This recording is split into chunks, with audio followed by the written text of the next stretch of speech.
የእውነት አይናችሁን ለምናችሁ የምታወጡት ቢሆን ኖር አስቡት እስኪ ክፉ ታይበት ነበር። ጆሮህን ለምነህ እንዲሰማ ብታረገው ኖሮ ሙዚቃ ትሰማበት ነበር። አፍህ ለምነህ ዲዳ ሆነ ተፈጥረህ ለምነህ በጸሎት የምትፈታው ቢሆን ኖሮ ከእግዚአብሔር ምስጋና ውጪ ስድብ ትናገርበት ነበር። አታረገውም። ራሱ በዋጋ እንዳገኘው ታውቃለህ። አያችሁት? እግዚአብሔር በነፃ ብዙ ነገር ሲሰጥ ግን እኛ ዋጋ ቢስ አረግን እማይወስደው መሰለ።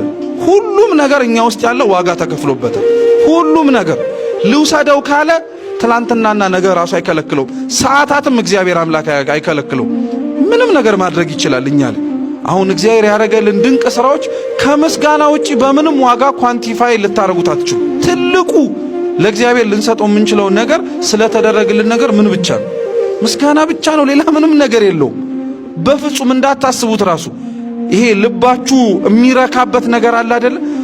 ከዚህ በላይ እግዚአብሔርስ ምን ይፈልጋል የሚል ነገር አትፈልጉ። በፍጹም ሊሆን አይችልም፣ ሊገኝም አይችልም።